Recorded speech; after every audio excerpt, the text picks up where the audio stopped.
So as Coco and Ash heads off to debrief, in comes world number 7 from Oslo in Norway.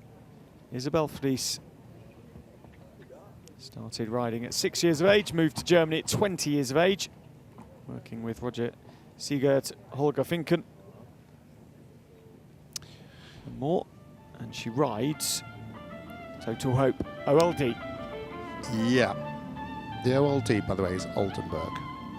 So just to let everybody know, it doesn't mean it's an old horse.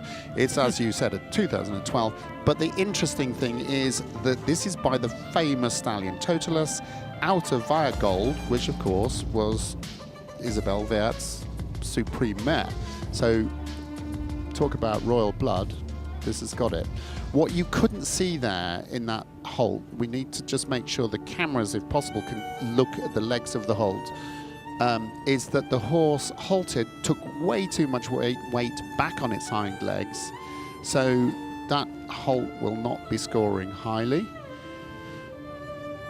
And now, very good function of the hind legs. Front legs, was the neck long enough? No, it wasn't. So this is where you've got to influence all parts of the horse.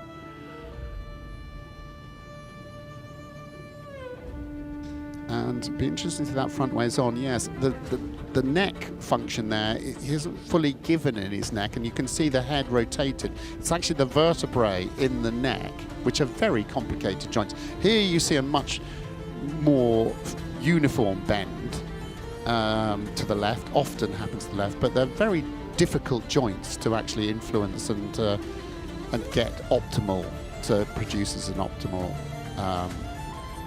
impression of bend. Little bit low for perfection in the head and neck. Nice pat from Isabel there, reassuring him. Right, now come on Isabel, let's just open him up for a very high mark. Lovely cadence to the step, and now this is what he's bred for. Viagold and Totalas were superb in this Passage Piaffe, and that is beautiful, regular both behind and in front. The horse sitting, look at his front foot, where they place down, almost on the spot, maybe millimeters forward from each leg. Lovely picture. So that will be pulling in the marks. Now the head and neck, you can see we're looking too much at the top of the neck there, but there you can see the opening of the neck underneath. Nose is forward. The horse is starting to take the rein, what we call take the rein more forward. Very good ground cover. We can talk about that later. And now we need to look for this V shape on one set of legs. So look left side of him. Does he produce a V shape when his left front leg is back and his left hind leg is forward?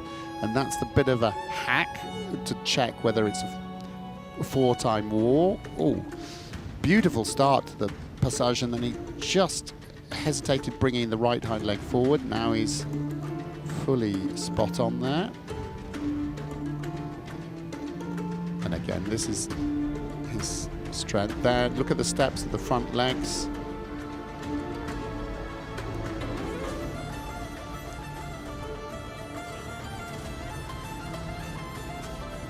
Yes, the walk will have brought the overall mark down. I mean, I'm afraid that's what they do, and that's why walks, we were asking about walks, why they're so important, that, you know, the function, often the function of the limbs are determined by the function of the upper body muscles. Obviously, that's where all the muscles are in a horse. Beautiful changes. Oh. Right, they were really good through the air, very good balance, very bold.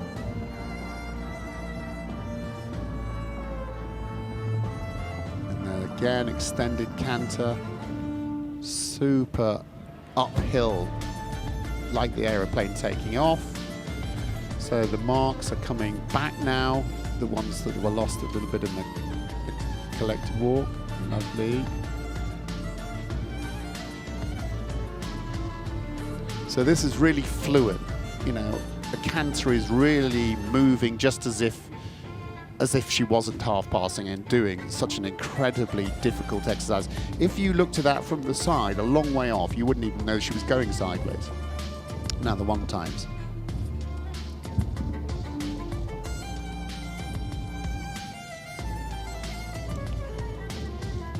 14, 15, very good. Very good, not quite, maybe quite as boldly ridden as she did the 2 times, but again, you've got to make a decision of how much risk you take. Now let's have a look at his ability to collect.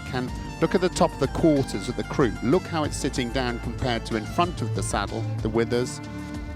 So really sitting down, but again, sitting but still keeping fluency in his legs.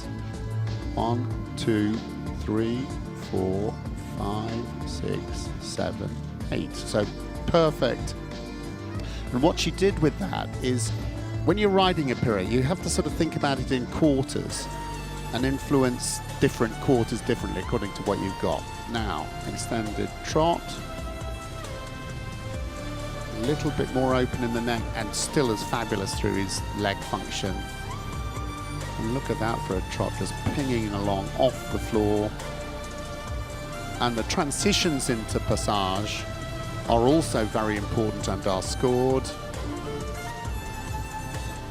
She's collecting him. Look how the hind legs are slightly sitting down. There's a nearly perfect transition in. She's letting him travel centimetres, a horse's hoof length, if you like, in the piaffe. And now she's got the hind legs underneath. Got to keep going all the way to G, to the marker. And again, a lot of riders, you've got to nail the halt because the judges are literally looking at that mark for the halt, and sometimes they're a bit quick. That was pretty square, so I can imagine she's going to get a reasonably good mark for that. But just as a rider, do not give up. Even though you hear the clapping and the support crowd, you make sure you concentrate that the halt is as good as you can, feel it, that it's underneath square in front, and the horse stands still long enough.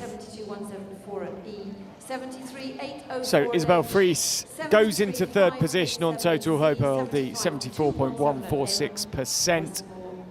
I was not far away from Becky Moody and Jägerbomb. Really high-class test from a high-class rider. 7th best in the world rankings. And you could take a picture of this passage when all 4 legs are off the floor, and that's as you can see that in that slow-mo. And we're getting some great slow-mo shots. There's that. Look at the extended canter again. Look how uphill the horse is taking weight on the first beat, the left hind leg, springing into the air for the 3-beat canter, and the transition back, and then the flying change. Gelding, aged 11, is their first major championship and their first. Finished 10th at the last European Championships. Best Norwegian finish. Is there more to come this week from Isabelle Prix? Yeah, great combination that. I'm looking forward to seeing that combination go through in the individual.